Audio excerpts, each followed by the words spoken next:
Welcome to the deep dive. Today, we're really getting into a topic that's just unavoidable now: fraud management. Absolutely. We've been looking at an article from FinCrime Intelligence, also titled Fraud Management, to guide our discussion. Yeah.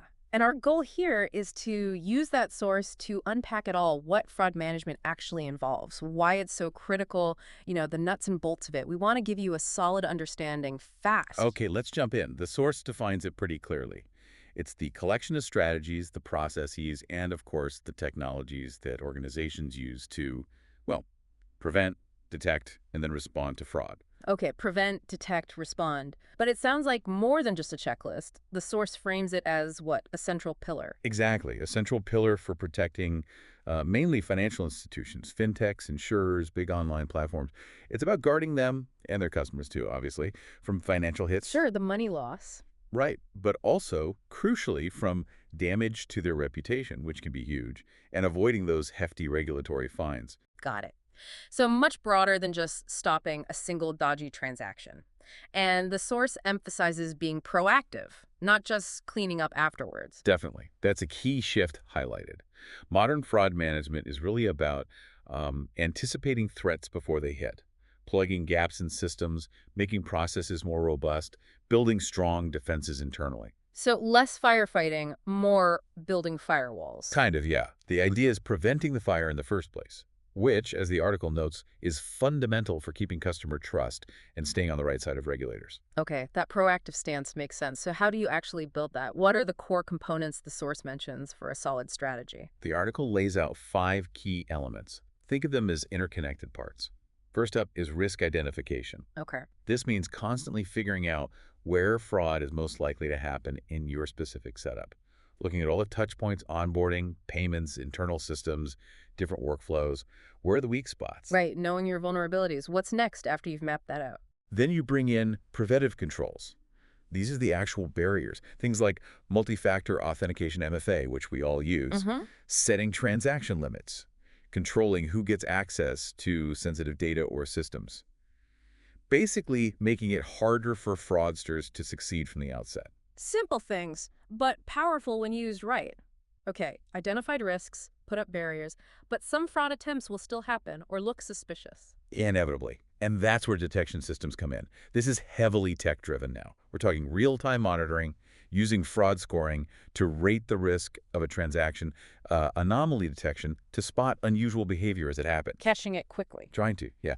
Catching it in the act or right after to minimize the damage. And if something is detected? You need response protocols. Mm. The source stresses having a clear, predefined plan. How do you investigate? Who needs to know? And when the escalation path? And how do you handle reporting, like filing those SARS suspicious activity reports? Right. Can't be making it up as you go along. Exactly. No time to that. So, a dedicated fraud incident plan. What ties all these pieces, identification, prevention, detection, response, together? That's governance and oversight. That. This is about who's responsible for what accountability. And it involves regular reviews and updates of the whole fraud program. The source is clear. Huh? This isn't static. It has to fit the organization and evolve as the risks change. Makes sense. Without that oversight, things could fall apart or get outdated fast. For sure. Okay, that framework sounds robust, but fraud itself isn't just one thing, is it? The source mentions a whole bunch of different schemes. Oh, yeah. It's a really diverse landscape, and it Yeah. keeps changing. You've got various types of payment fraud. Think card not present fraud in online shopping, those nasty authorized push payment scams. Where they trick you into sending the money yourself? Exactly. Super tricky to deal with. Or even things like chargeback abuse. Then you have account takeover, often using stolen login details from phishing or data breaches. Right. And then there's synthetic identity fraud. This one's tough. Criminals basically invent identities using a mix of real and fake info. So, not stealing a real person's identity, but creating a fake one that looks real. Precisely. Which makes verifying identity much harder using traditional methods. The source also covers insider fraud employees doing bad things, like stealing data or making dodgy transactions. The inside threat. Mm-hmm. And finally, document and application fraud using fake IDs, lying on applications, that sort of thing. The main point the article makes is that you need different tools and tactics for each of these. Which logically leads us back to technology. The source implies tech isn't just helpful, it's essential now. It's absolutely fundamental. The article really highlights the growing role of AI and machine learning. And it's not just hype.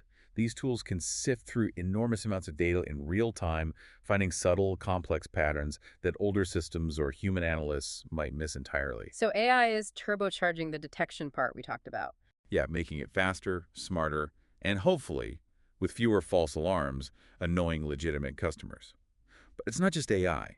The source also mentions other vital tools, biometric and document verification for better ID checks, especially when signing up new customers. Okay. Behavioral analytics looking at how someone interacts online, like their typing speed or mouse movements, to see if it matches their usual pattern. Interesting. Like a digital fingerprint. Sort of, yeah. Yeah. Also, case management platforms to help investigate flagged incidents more efficiently, and integrated dashboards and alerts to give a single view across different systems and enable quick action. The key is getting these systems to talk to each other. That integration point seems vital, and it links to another theme in the source that this isn't just a job for the fraud team in a back room somewhere. Absolutely not. That's a really critical insight. Yeah. Effective fraud management needs everyone pulling together, the fraud specialists, sure, but also compliance, IT, customer service, the different business lines. Silos are dangerous here. They create blind spots. So how do you actually make that collaboration happen? Avoid those silos. The source suggests a few things.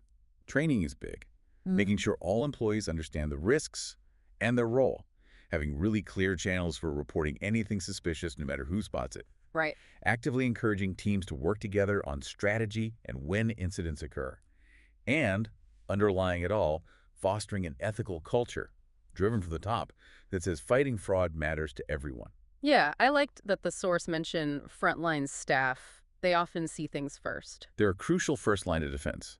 Their awareness can make a huge difference. But beyond the internal picture, there's also the external pressure from regulators. Ah, yes, the regulatory angle. What does the source say authorities expect? They expect effective systems, period. That means doing regular fraud risk assessments, having proper controls in place, filing those SARs or STRs correctly when needed, and keeping detailed records of everything for audits. Standard compliance stuff, but applied to fraud. Pretty much. And the source notes it needs to align with other rules too, like anti-money laundering, AML, and data privacy regulations. It all connects. And there's a connection made between fraud and bigger problems. Yeah, the article makes the point that undetected fraud can sometimes be like an entry point for more serious financial crime or lead to breaches of other regulations. Yeah. It's often linked, which is why regulators take it so seriously. Okay, so managing fraud well is part of managing broader financial crime risk. Finally, the source tackles the fact that this is all constantly changing. Criminals don't stand still. Not at all. The threat landscape changes incredibly fast. The article mentions criminals using AI to create better synthetic IDs, using deepfakes for sophisticated social engineering scams, even offering fraud-as-a-service packages online. Fraud as a service. Wow, so the barrier to entry for complex fraud is getting lower. It seems that way, yeah. Makes it harder for organizations to keep up. So how do they keep up? How does the source suggest staying resilient? It points to investing in smart, intelligence-led systems and continuous staff training on the latest threats. Collaborating, sharing information about new fraud types with other companies and regulators, and really importantly, constantly testing and updating your own controls and response plans. You can't just set it and forget it. So it's more like maintaining an adaptive immune system than building a static wall. That's a good way to put it. And the article sums it up nicely at the end. In a world of hyper-connected systems and digital finance, agile fraud management is not optional. It's essential. Not optional, it's essential. That really lands after discussing all this. We've covered the definition, why it matters, the foundational strategy, the different kinds of fraud, the tech involved, the need for collaboration, regulatory demands. And that need for constant adaptation. It's a complex, layered challenge. It really is. And as we wrap up this deep dive, here's a final thought. Building on that idea of agility, the source stresses. Given how fast criminals are adapting now using AI, deepfakes, all these advanced tools, what does agile truly mean for an organization today? And maybe more pointedly, how fast can companies realistically adapt to stay ahead of threats we might not even see coming yet? That's the million-dollar question, isn't it? Yeah. Defines the challenge going forward. Indeed it does. Thank you for joining us for this deep dive into fraud management.